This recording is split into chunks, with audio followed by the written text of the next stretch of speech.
Good afternoon. Welcome to Tribune News on Q, your go-to afternoon news source, only here at the Daily Tribune. We're now live at Daily Tribune's Facebook page, Daily Tribune PH on YouTube, and the Daily Tribune Official on TikTok. For today's headlines.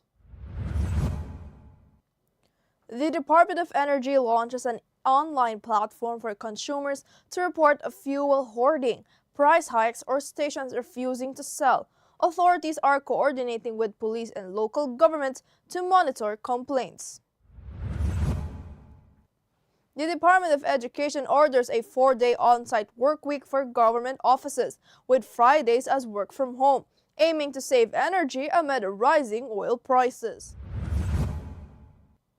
Former President Duterte's legal team may raise jurisdiction issues at the United Nations after the ICC rejected his bid for temporary release.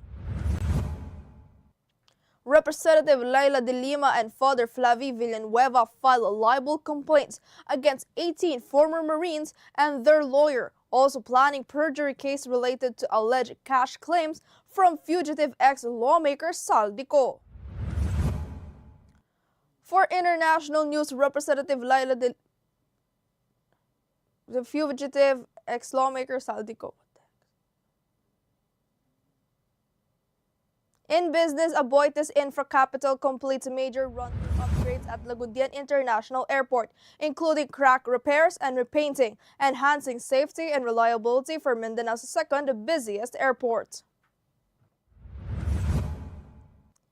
Meanwhile, in sports, Filipino tennis star Alex Ayala advances to the fourth round of the Indian Wells Open after Coco Gauff retires due to forearm injury. Ayala now faces world number 14 Linda Noskova. A woman is arrested after firing shots outside singer Rihanna's Los Angeles home. No injuries were reported. Police continue investigating the motive and circumstances of the incident.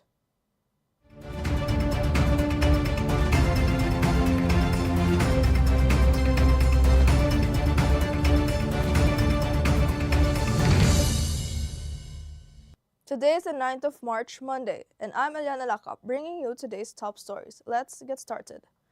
The Department of Energy has launched an online platform where consumers can report gasoline stations suspected of fuel pricing violations or supply shortages. In partnership with the Department of Information and Communications Technology, complaints may be submitted through the e-report tab of the eGov.ph app under gas station concerns. The DOE urged the public to report panic buying, fuel hoarding, unauthorized price increases, and refusal to sell petroleum products. Authorities are now coordinating with the Philippine National Police and the Department of Interior and local government to intensify monitoring. Meanwhile, the Department of Education has ordered offices nationwide to adopt a 4-day on-site work week from Monday to Thursday, with Fridays designated as work-from-home days starting today. The directive signed by Education Secretary Sonny Angara aims to conserve energy and reduce fuel consumption amid rising global oil prices.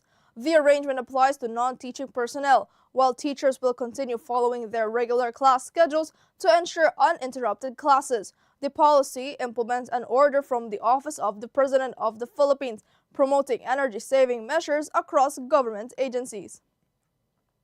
The former President Legal Counsel Salvador Panelos said the legal team of former President Rodrigo Duterte is considering bringing the issue of jurisdiction before the United Nations after the International Criminal Court rejected Duterte's latest request for temporary release. The court's appeals chamber upheld an earlier ruling ordering his continued detention in The Hague. Panelo argued the ICC has no authority to try the case and said the camp may raise the matter internationally. Duterte faces crimes against humanity charges linked to killings during his anti-drug campaign.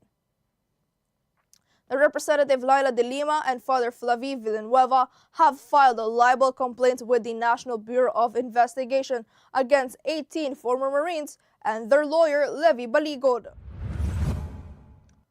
De Lima also plans to file perjury complaints over claims that she received suitcases of cash from fugitive ex-lawmaker Saldico, allegations later admitted by Baligod to be a mistake.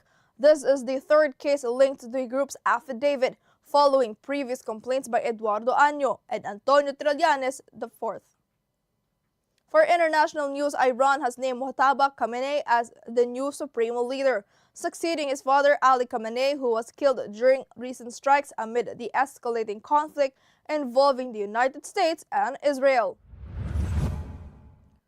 The appointment was confirmed by the Assembly of Experts, the clerical body responsible for selecting Iran's top leader. The move signals that hardliners remain firmly in power.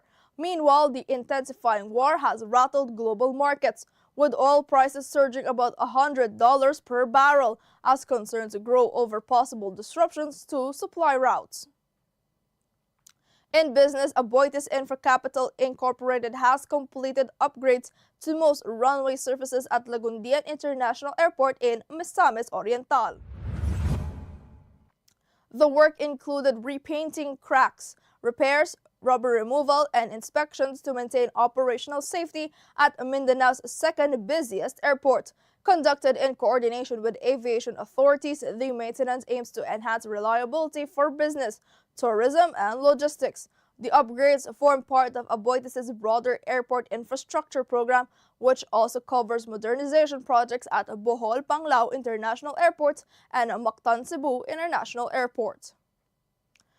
The Philippine stocks fell sharply at midday Monday, with the benchmark index of the Philippine Stock Exchange sliding more than 5%. The PSE index dropped to 5,984.67, down 335 points, while the broader all-shares index also declined at nearly 5%. Losses were seen across major sectors led by holding firms, property, and mining and oil. Among the most actively traded stocks were International Container Terminal Services Incorporated, BDO Unibank, and Jollibee Foods Corporation, all posting declines and amid cautious investors' sentiment.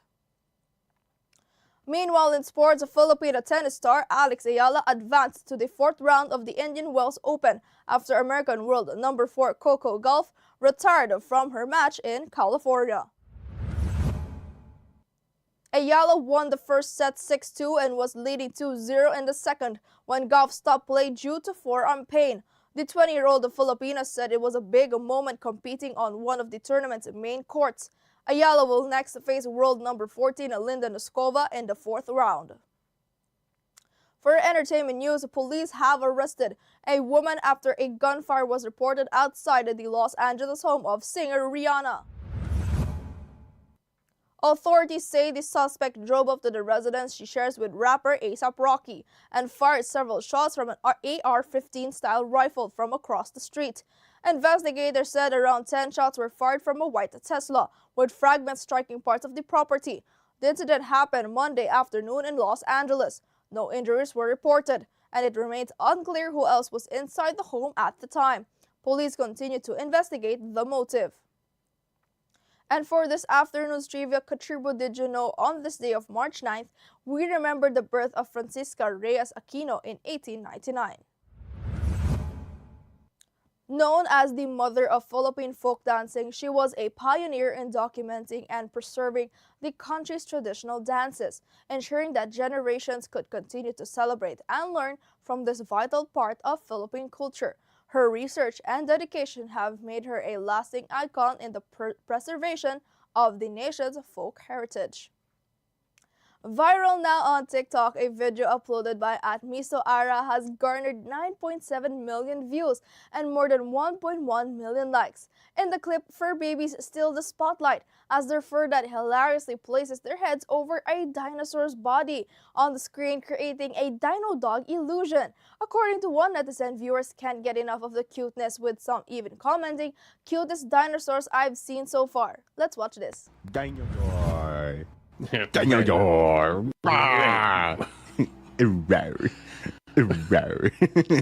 Dinosaur. Dinosaur. Join us again at 4:30 p.m. still here on Daily Tribune's Facebook page, Daily Tribune PH on YouTube, and the Daily Tribune Official on TikTok. Once again, I'm Eliana Lacap, and this has been Tribune News on Q.